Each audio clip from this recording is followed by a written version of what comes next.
Donc, on va commencer par la première question orale du groupe écologiste et citoyen sur le jardin des Lentillères. Donc, je vous laisse lire votre question et je vous apporterai la réponse.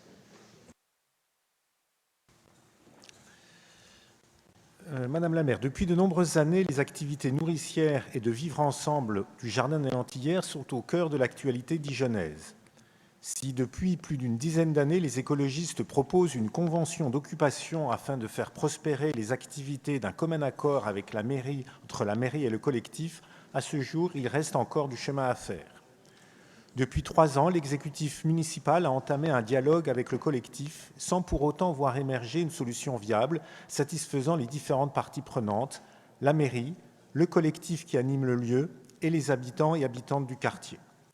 C'est pourquoi les élus écologistes interpellent Madame la maire de Dijon pour avoir un état des lieux de la situation et les perspectives, tant sur la forme que sur le fond, envisagées pour faire de ce site un véritable espace de vie du quartier, conciliant nature, agriculture urbaine et lien social.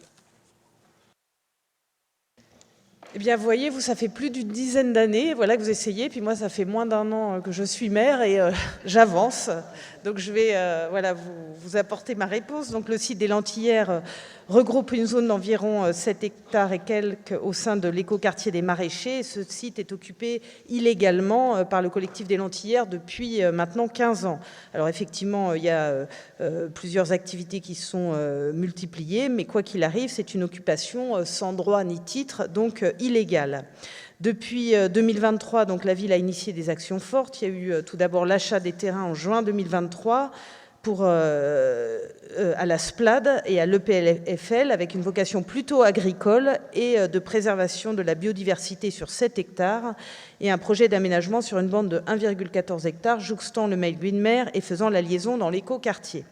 Le dialogue avec le collectif et la ville de Dijon a été émaillé de prises de contact puis de rupture quant au devenir du site et ils étaient pilotés notamment par Philippe Lemanceau et puis qui était accompagné par Madame Mélanie Balson et j'ai peut-être oublié quelqu'un mais il me semble que vous étiez tous les deux à avoir initié ce dialogue à la demande de l'ancien maire.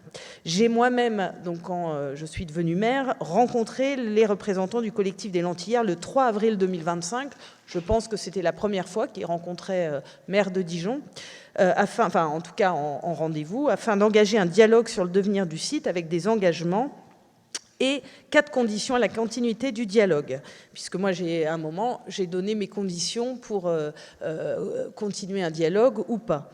Alors, c'était l'engagement de rendre inconstructible. Alors là, je me suis engagée, comme l'avait fait mon prédécesseur, de rendre inconstructible donc, la zone de 7 hectares en la passant en zone naturelle ou agricole par révision du PLUiHD. L'engagement de trouver une solution d'occupation légale du site pour les actuels occupants, ça c'était aussi une obligation. Ces engagements ont été pris sous réserve de l'accord du collectif sur les 4 conditions suivantes.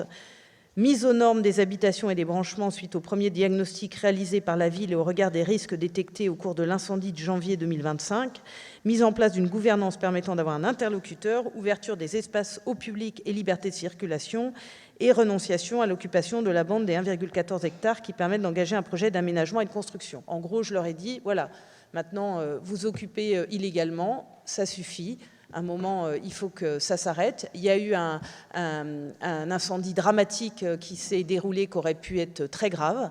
Mon premier adjoint, que je remercie parce qu'il a été victime d'attaques ignobles, mais s'est rendu sur place avec d'autres personnes, avec des pompiers. J'ai eu des retours sur des conditions déplorables, des conditions de vie déplorables de personnes. Donc moi, j'ai dit stop, parce qu'il en va de la responsabilité de la maire. Donc la condition était déjà de rendre, aux normes tous les branchements qui en plus sont illégaux. Donc je rappelle qu'aujourd'hui, ils ont de l'électricité et de l'eau aux frais du contribuable, donc ça c'est inadmissible pour tout le monde. En même temps, il y a des situations de branchement qui sont très dangereuses. Donc la condition c'était de se mettre aux normes, d'avoir des branchements légaux, de payer comme chaque individu les fluides et l'électricité. Et puis ensuite, on pourra parler pour voir comment on peut ouvrir de façon légale ce site. Ça existe dans d'autres endroits où il y a des associations, dans ce qu'on appelle des tiers-lieux, qui proposent sur un cadre sécurisé des activités. Et je suis prête, comme je leur ai dit, au cas par cas, apparemment ils ont un four à pain ou à pizza, à légaliser aussi ces choses-là si elles correspondent aux normes. La condition était également, et là c'était non négociable, que les 1,14 hectares de la bande allaient être urbanisés. On est sur des zones artificialisées, on a besoin de logements. J'ai pris un engagement qu'il n'y aurait plus de logements sur les zones de pleine terre. Or, ce n'est pas le cas. En plus, alors ils m'ont dit c'est un terrain de BMX, mais qui n'est pas du tout aux normes. Personne ne va emmener ses enfants ou d'autres faire du BMX là-dessus. Donc, sur cette zone d'1,14 hectares, on urbanise. Et c'était la condition pour continuer. J'ai vu, comme vous dans la presse, leur pas en avant, puisqu'ils étaient prêts à continuer les discussions pour en actant le fait que les 1,14 hectares soient urbanisés. Donc on va continuer la discussion. Moi, de toute façon, le projet, j'avais déposé plainte suite à l'incendie auprès de la justice. Donc demain, je suis en capacité de lancer une opération judiciaire d'expulsion si à un moment les conditions ne sont pas remplies.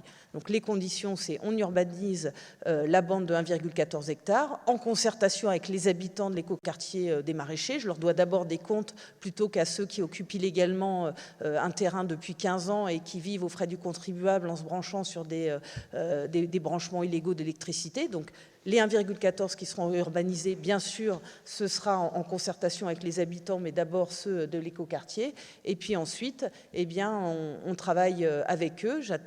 J'ai entendu qu'ils voulaient créer une association pour voir comment on peut rendre ce terrain accessible à toutes et tous, avec des activités culturelles, des activités sportives, des activités, un tiers-lieu comme il existe ailleurs. Donc voilà où on en est.